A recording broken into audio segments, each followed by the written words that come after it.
5 రాష్ట్రాల ఎన్నికల ఫలితాలు వచ్చేసాయి. తమిళనాడులో ఊహించని విధంగా టీవీకే పార్టీకి అప్రాక్సిమేట్గా 109 సీట్లు వచ్చే అవకాశం కూడా కనిపిస్తుంది. అధికారం చేపట్టాలంటే 118 సీట్లు కావాలి. సో వాళ్ళు 109కి రీచ్ అవుతున్నారు. ఇంకో 9 సీట్లు కావాలా. మరి ఆ 9 సీట్లు ఏ విధంగా సంపాదిస్తారు అన్నది చూడాలి. అదేవిధంగా కేరళలో కాంగ్రెస్ పార్టీ ఘన విజయం సాధించడం జరిగింది. వెస్ట్ బెంగాల్లో అక్కడ చాలా హోరాహోరీగా ఉంటుందనేసి అందరూ అనుకున్నారు, కానీ అక్కడ వన్ సైడ్ అయిపోయింది. అక్కడ బీజేపీ 200+తోనే అక్కడ అధికారం చేపట్టబోతున్నారు. ఇంకా అస్సాంలో బీజేపీ, పుదుచ్చేరిలో కూడా వాళ్ళ కూటమి అధికారంలోకి రాబోతుంది. ఇక్కడ మెయిన్గా చెప్పాలంటే తమిళనాడు ఎలక్షన్స్ అసలు ఎవరు ఊహించలే. ఎగ్జిట్ పోల్స్ కూడా ఒకే ఒక ఎగ్జిట్ పోల్స్ చెప్పింది 109 నుంచి 120 మధ్యలో వస్తాయి, టీవీకే అధినేత విజయ్ గారు ముఖ్యమంత్రి అవుతాడని చెప్పేసి ఒకే ఒక ఎగ్జిట్ పోల్ చెప్పింది. మిగతా అందరూ కూడా డిఎంకేనే అధికారంలోకి వస్తుంది.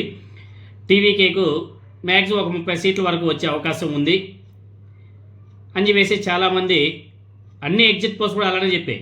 కానీ రిజల్ట్స్ మాత్రం చాలా డిఫరెంట్గా వచ్చాయి. 109 సీట్లు అంటే పార్టీ పెట్టి సింగిల్గా పోటీ చేశారు. ఎవరితో పొత్తుల్లే, సింగిల్గా పోటీ చేస్తారు. ఈవెన్ డిఎంకే, ఏఐడిఎంకే వాళ్ళన్నా సరే పొత్తులు పెట్టుకున్నారు. కానీ టీవీకే సింగిల్గా పోటీ చేసింది. నిజంగానే అసలు ఇంకా హ్యాట్సప్ నిజంగానే విజయ్ గారికి. సింగిల్గా పోటీ చేసి 109 సీట్లు గెలుచుకోవడం అంటే అతిపెద్ద రాజకీయ పార్టీ. అది ఇంకా అతిపెద్ద పార్టీగా టీవీకే నిలిచింది. ఇప్పుడు చాలా గొప్ప విషయం.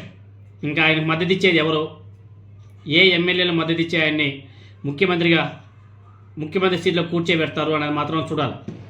ఇక్కడ ఇంకోటి ఏమంటే ఒకవేళ డిఎంకే, ఏఐడిఎంకే కలిసిపోతే కూడా మళ్ళీ వీళ్ళలో మళ్ళీ ముఖ్యమంత్రిగా అయిపోవచ్చు. ఎందుకంటే వీళ్ళకి ఒక 60, వాళ్ళకి ఒక 55 వచ్చేట్టుగా ఉన్నాయి. వీళ్ళు కలిస్తే కూడా మళ్ళీ ముఖ్యమంత్రిగా అయిపోవచ్చు. సో టీవీకే ప్రతిపక్ష పార్టీగా ఉండొచ్చు. ఇక్కడ రాజకీయ సమీకరణాలు ఏ విధంగా ఉంటాయో చూడాలి. మరి ఎవరి ఆలోచనలు వాళ్ళవి నైటే ఏమైనా జరిగిపోవచ్చు. మరి టీవీకే అధినేత విజయ్ గారిని ముఖ్యమంత్రి చేసుకోవాలంటే ఆయనకి ఇంకా 9 సీట్లు కావాలి. కాబట్టి ఆయనకి ఎవరు మద్దతు ఇస్తారు అన్నది కూడా చూడాలి. చాలా ఇంట్రెస్టింగ్గా ఉంటుంది. ఇక్కడ మెయిన్ తమిళనాడు ఎలక్షన్ మాత్రం చాలా ఇంట్రెస్ట్గా ఉంది. 3 పార్టీల మధ్య పోటీ. కానీ ఎక్కడ కానీ ఘోర వైఫల్యం అయితే ఏ పార్టీకి లేదు. అందరికీ 60 సీట్లు, 50 సీట్లు, 100 సీట్లు వచ్చాయి. ఎవరికి కూడా మరీ తక్కువగా వైసీపీకి వచ్చినట్టు 11 సీట్లలాగా ఏ పార్టీకి రాలేదు. నిజంగా వైఎస్ఆర్ కాంగ్రెస్ పార్టీ అంత మంచి చేసి కూడా వాళ్ళకి 11 సీట్లు రావడం అంటే నిజంగా చాలా బాధాకరమైన విషయం. ఇప్పుడు 5 రాష్ట్రాల ఎన్నికల ఫలితాలు చూసిన తర్వాత కూడా ఏ పార్టీ కూడా మరి ఘోరంగా ఓడిపోలే. ఈవెన్ తృణమూల్ కాంగ్రెస్ పార్టీ కూడా 90 సీట్లు వచ్చేట్టుగా ఉన్నాయి. కానీ జగన్మోహన్ రెడ్డి గారు అంత మంచి చేసి కూడా అఫ్కోర్స్ అప్పుడు 3 పార్టీల కలయిక, ఆ వేవ్, ఇంకా ఒక సెక్షన్ ఆఫ్ పీపుల్స్, ఒక కులం అంతా కూడా పవన్ కళ్యాణ్కి సపోర్ట్ చేయడం, ఆ ఓట్లని కూడా డివైడ్ అయిపోవడం, తర్వాత మిడ్ నైట్ దెయ్యాలు వచ్చి ఓట్లు వేయడం, ఆత్మలు వచ్చి ఓట్లు వేయడం, 12% ఎక్స్ట్రాగా పోల్ అవడం, ఇంకెన్నో క్యాలిక్యులేషన్స్ ఉంటాయి.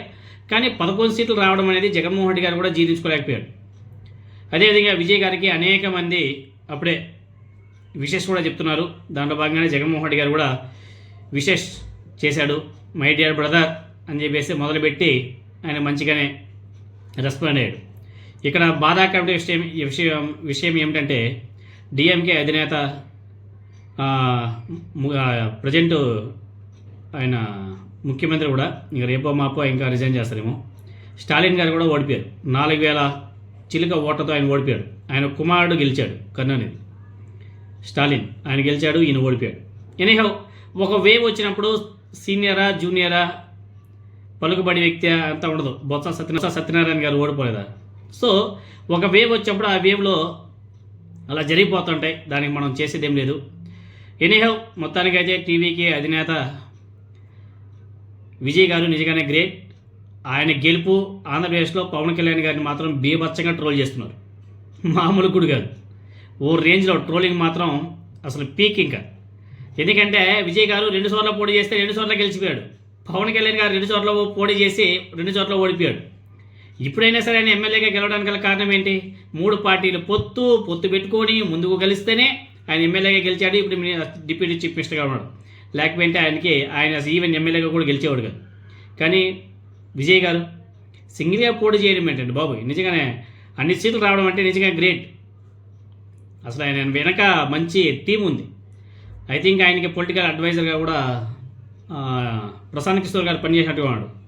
ఆయన ముందుగానే చెప్పాడు కొడతామని చెప్పేసి, కొట్టారు. ఎనీహో ప్రశాంత్ కిషోర్ గారు మంచి మంచి సలహాలు ఇస్తున్నాడేమో.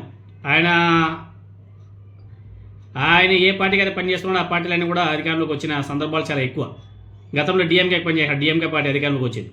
వైసీపీకి పనిచేశాడు, వైసీపీ అధికారంలోకి వచ్చింది. పోయిన ఎన్నికలు తెలుగుదేశం పార్టీకి సపోర్ట్ చేశాడు, తెలుగుదేశం పార్టీ అధికారంలోకి వచ్చింది. అదేవిధంగా గతంలో టీఎంకేకి పనిచేశాడు, టీఎంసీ అధికారంలోకి వచ్చింది. అదే తృణమూల్ కాంగ్రెస్ పార్టీ వెస్ట్ బెంగాల్లో. ఆ పార్టీ ఎవరికైతే సపోర్ట్ చేసిందో మ్యాక్సిమం ప్రశాంత్ కిషోర్ ఏ పార్టీకి అయితే పనిచేశాడో మ్యాక్సిమం ఆ పార్టీలన్నీ కూడా అధికారంలోకి రావడం కూడా జరిగింది. అదేవిధంగా జగన్మోహన్ రెడ్డి గారు ట్వీట్ చేశాడు. ట్వీట్, నా ప్రియ సోదరుడు విజయ్కి ప్రత్యేక హృదయపూర్వక అభినందనలు. మీ మొట్టమొదటి ఎన్నికల్లోనే ఏకైక అతిపెద్ద పార్టీగా అవతరించడం అద్భుతం. సేవ అనే ఈ కొత్త అధ్యాయాన్ని మీరు ప్రారంభిస్తున్న ఈ తరుణంలో మీకు అపారమైన బలం, విజయం కలగాలని ఆకాంక్షిస్తున్నాను. దేవుడు మీకు తోడుగా ఉండుగాక అని చెప్పేసి జగన్మోహన్ రెడ్డి గారు ఆయన ట్వీట్ చేయడం కూడా జరిగింది. అదేవిధంగా వెస్ట్ బెంగాల్లో మమతా బెనర్జీ గారు ఓడిపోవడం, దానికి సంబంధించి కూడా జగన్మోహన్ రెడ్డి గారు ట్వీట్ చేస్తూ, దీదీ గారికి నా సానుభూతి, అలాగే బీజేపీకి ఇతరులకు అభినందనలు.